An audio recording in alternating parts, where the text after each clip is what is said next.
Hi guys, welcome back to Tutorials by David, and in this video, if you're having trouble with your LinkedIn verification code, then let me show you how to fix it. Hey guys, so if you are having trouble that you cannot get any email from your verification from your LinkedIn, so here are some reasons you might be getting that code.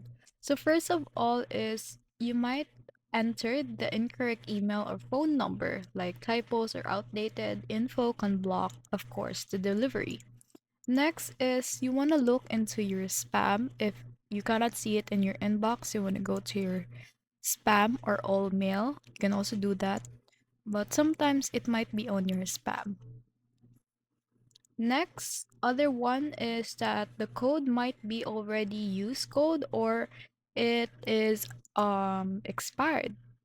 And last one must be a client side problem. So browser cache, cookies, or VPN interference may block verification flows. So you want to make sure that you've accepted the cookie for the LinkedIn website for that one. That's all. And what are the reasons you might be experiencing having not to receive the verification code from your LinkedIn?